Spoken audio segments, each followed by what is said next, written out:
Бүгін Қазақпыз ғойдан көретіндеріңіз. Масимовқа іздеу жарияланды. Масимовтың тұрған жері туралы сенімді ақпарат берген адамға 12 миллион теңге көлемінде сыйақы бермекші. Қазақтың 4 миллион гектар жерін Қытайға бермек болған Масимовтың мақсаты қандай болды?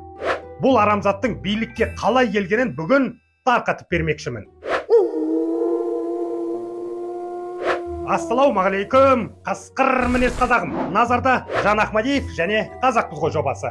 Бүгінгі кейіпкердің сақалы жоқ мұрты бар. Ақша десе жыбырлайтын құрты бар. Қазағымды қор қылды ғой Масимов, өз артында ұйғыр деген ұлты бар. Бүгінгі санды дәл осы Кәрім Мәсімовтің қандай жолмен байығанын және қазаққа жасаған қылмыстарын талдайтын боламын. Әңгімені бастамас бұрын арнаға жазылып, подписка жасап, астында тұрған қоңырауды басып қойыңыздар, қазағым. Осы арқылы жаңа видеоның шыққанын біліп отырасыздар. Ал мен бастаймын. Кеттік. Бүгінгі таңда қаңтар қырғынына кінәлі адамдардың басын бастап тұрған осы Кәрім Мәсімов. Бұл арамзат премьер-министр де болды. Кейбірі мұны Назарбаевтың кәшілігі дейді. Енді бірі Назарбаевтан кейін алтын таққа отыратын адам деді.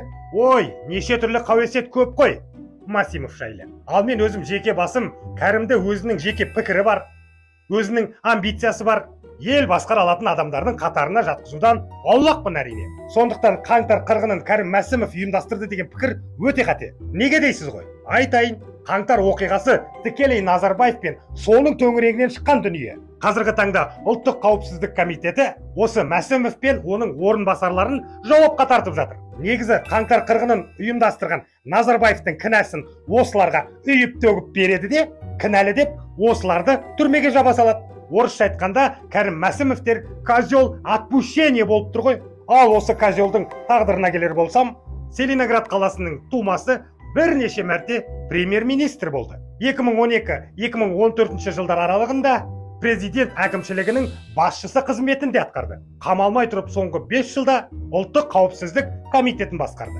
Бұл пенденің қылмыстық жолы, қызметтік жолы, сонау Брежнев кезіндегі КГБ-дан бастап алады. Кейіннен 1991 жылдан бастап Қазақстан Республикасы Еңбек министрлігінде сыртқы экономикалық байланыс бөлімінің бастығы, бас экономист. Араға 1 жыл салып, 1992-де Қытайдағы Үрімші қаласында Қазақ Инторг өкілдігінде жетекші маман директор орынбасары қызметіне тағайындалады. Кейбір деректерге сенсек, Масимовтың бұл қызметі тек бүркемелеу болған деседі. Негізгі басты қызметі еліміздің Қытайдағы КНБ конторасымен тікелей байланысты. Дәлірек айтсақ, аталмыш кейіпкер Қытай елінде разведкамен айналысқан. Нурбану деген разведчик жайлы естігеніңіз бар ма?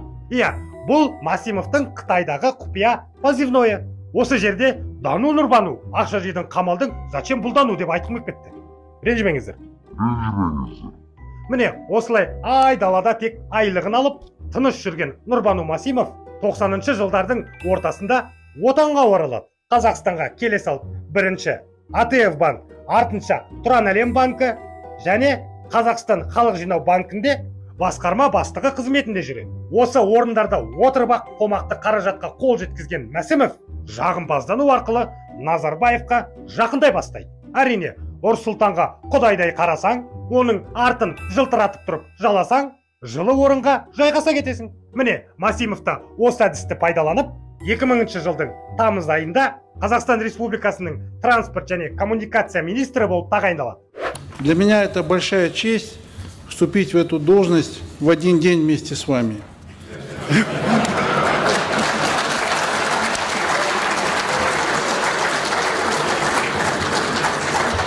Для меня это еще одно подтверждение, что значит быть в вашей команде.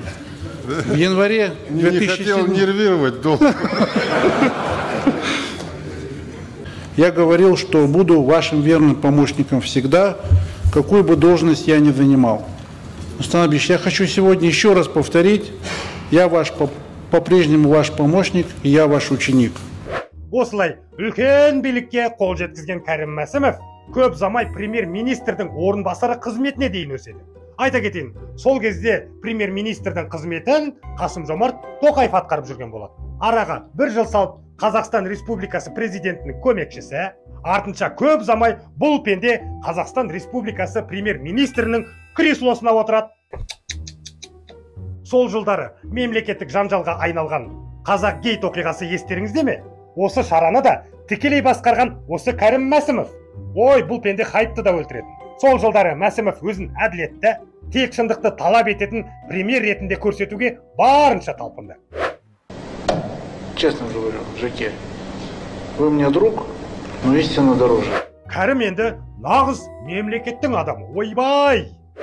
Будем жить по средствам.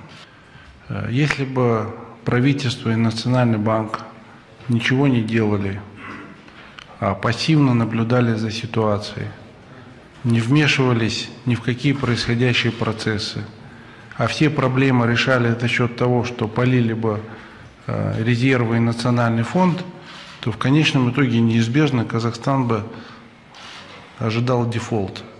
Кәрім спортсмен, тіпті екі түрлі нәски киіп, өзіне назар аудартуға да әрекет жасады ғой бұл байқұс. Кейіннен ұлттық қауіпсіздік комитетінің 13-ші басшысы болып тағайындалады. Бұл орындағы Мәсімовтің басты қызметі ұлттық қауіпсіздікті қорғау емес, Назарбаевтың және оның жақындарының қауіпсіздігін қамтамасыз ету еді. Кейіннен Назарбаев тағын босатып, билікке Тоқаев келгесін, Мәсімовтің жағдайы нашарлай бастағандай.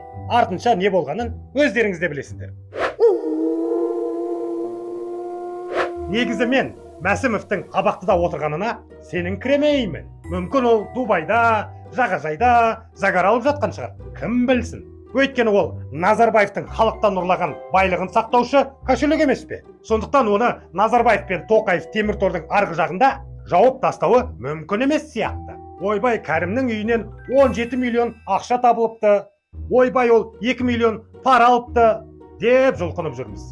Ал негізінде бұл ақша олардың негізгі байлығының 1/1000 бөлігі ғана. Кәрім былай тұрсын, бұның бауыры Нұрлан Мәсімов те қазақты қара жерге қаратып жүрген нақұрыстың бірі.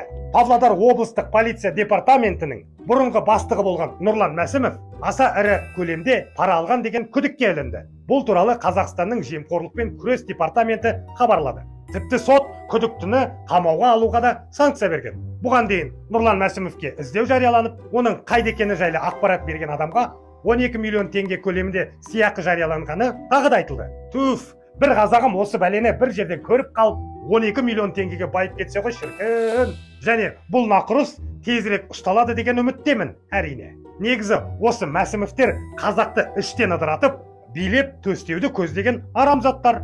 Ұлттық қауіпсіздік комитетінің бұрынғы басшысы мемлекетті шайқалтудың алғашқы қадамын осыдан 8 жыл бұрын бастаған. 2016 жылы елімізде жер дауы болғанда Кәрім Мәсімов 4 миллион гектар жерді Қытайға бере салуға барлық құжаттарды дайындап қойған деседі. Жерді былай қойғанда 1 гектарға Қытайдың 2 азаматы квот арқылы Қазақстанға ресми түрде кіре алатын еді. Сонда 8 миллион қытайлық біздің елге көшіп келетін болған. Көшіп келген соң 10 жылдың ішінде олар 14 миллион болып шыға келеді. Сонда Қазақстан өзінің тәуелсіздігінен айырылып қалуы әбден мүмкін болған еді. Әрине, Мәсімовтің қандай елдің агент екенін тергеу анықтайды. Шынына келгенде, бұл надан Қазақстанды бөлек мемлекет ретінде ешқашан мойындаған емес.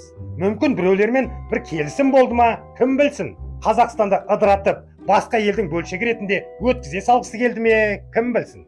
Қалай болғанда да отанға опасыздық жасаған нақұрыстың құйтырқы жоспарлары іске аспай қалғанына қатты қуанамын. Шын айтамын, қатты қуанамын. Құрметті қазағым, арнаға жазылып, подписка жасап, астында тұрған қоңырауды басуды ұмытпаңыздар. Бұл арнада тек ащы ақиқат қана айтылады. Және осы видеоға лайк басып, пікір жазып кетіңіз.